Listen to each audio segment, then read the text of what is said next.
Peter will just talk a little teeny bit about it, and then I'll tell you about the trail.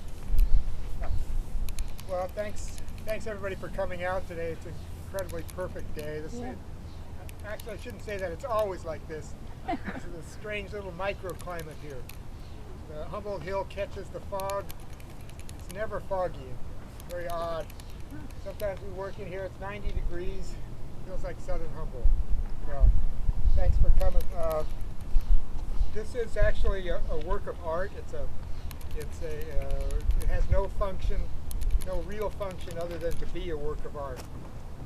People do use it as a labyrinth, as a walking maze, which is fine with me. I think it's wonderful. It's like an added benefit to the work itself. But it could also be thought of as an earth sculpture. If this were a museum, the backyard of a museum, maybe you'd be standing 100 yards away, gazing at it like it were on a pedestal. But we're a little bit more in touch with the environs here, so it's something that actually lives in the garden and can be used by people in whatever way that they want. So if you want to just stand, a good place to look at it is up there by that picnic table. If you want to just look at it appreciate it as a work of art. We started this thing back in 2001 after I did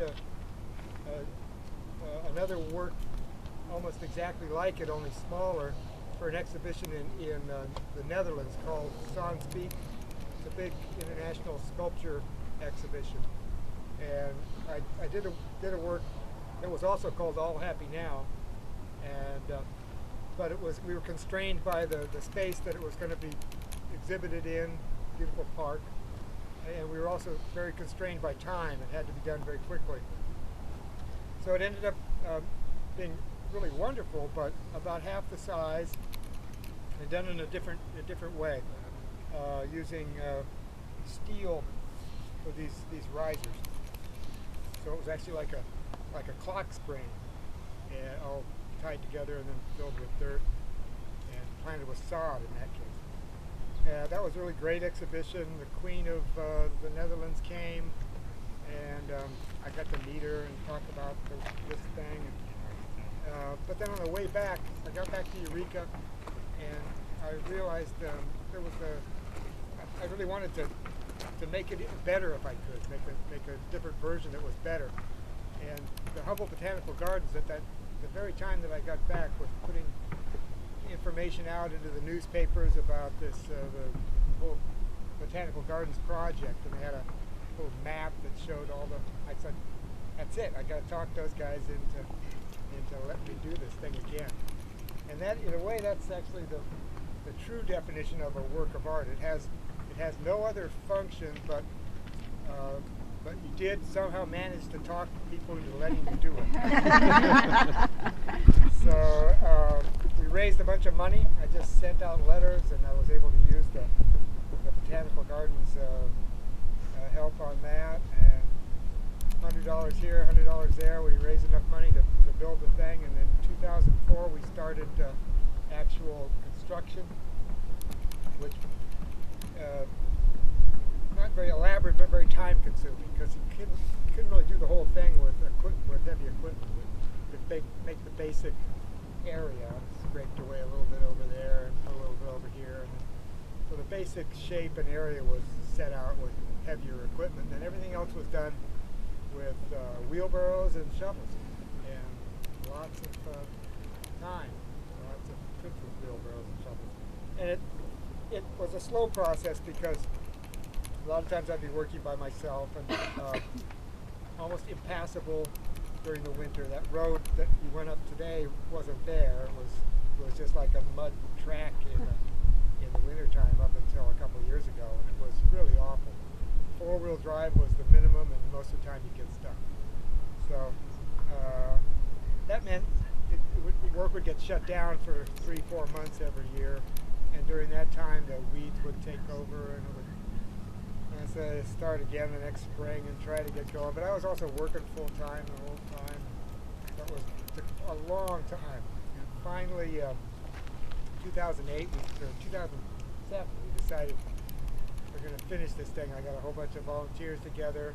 at the end of towards the end of the season in 2007, and we actually got it all filled with good topsoil, leveled it all out perfect, put down the perfect seed, which we ordered specially. It's like a creeping red fescue, which is a native variety. Absolutely the perfect thing. Every seed was in place perfectly. Tenny, you put a lot of those seeds in absolutely perfectly. And we distributed this absolutely perfect layer of peat moss over the top of everything.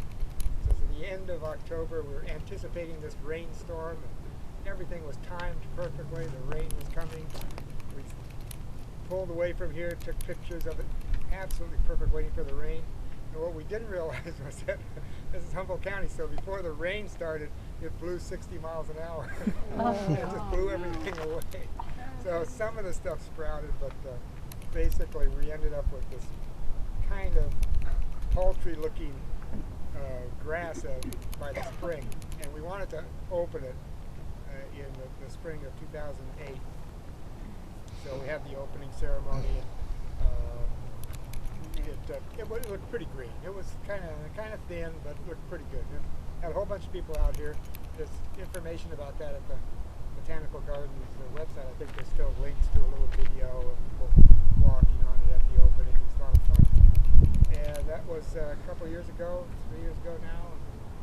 Since then, it's been maturing. The grass is very solid. There's no irrigation, so it does get kind of dormant and a little brown during the summers.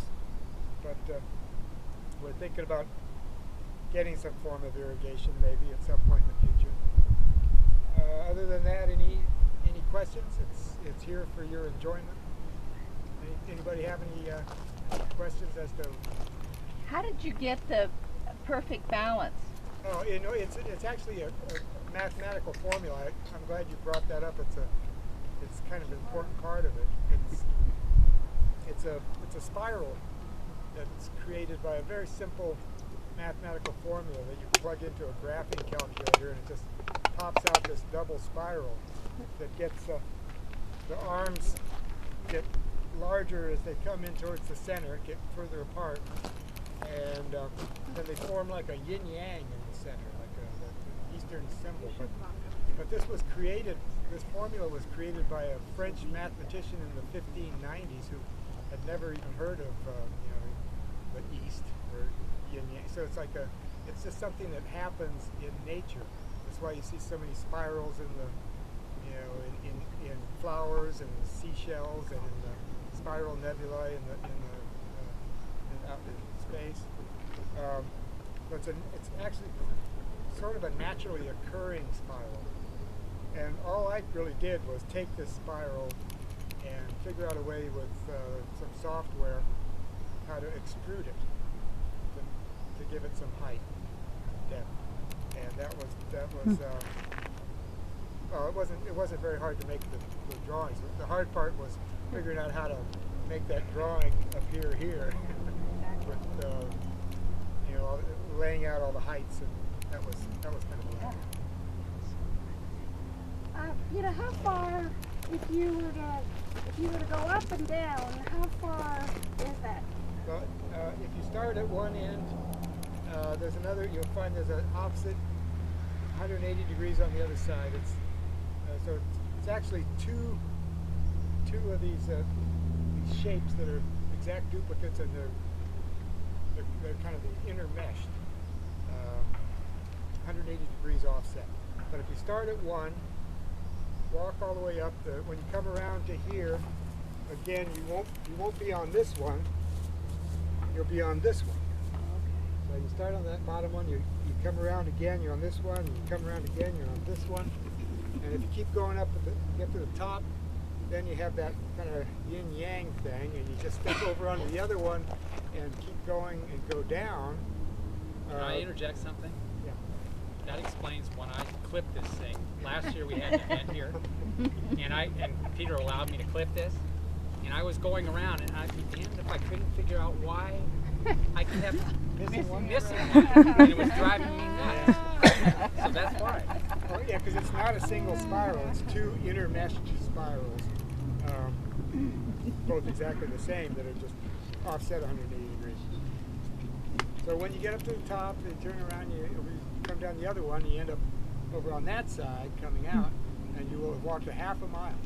Wow. So, quarter mile up and quarter mile down. Oh, wow. Pretty, it's a good walk,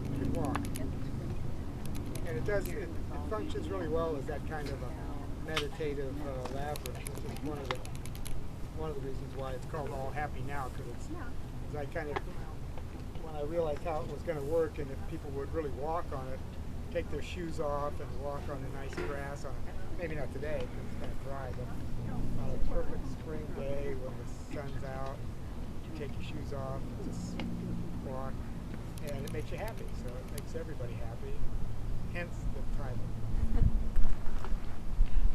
Anything else anybody can think of? Otherwise I'm going to turn it back to this guy, Max Abrahamson.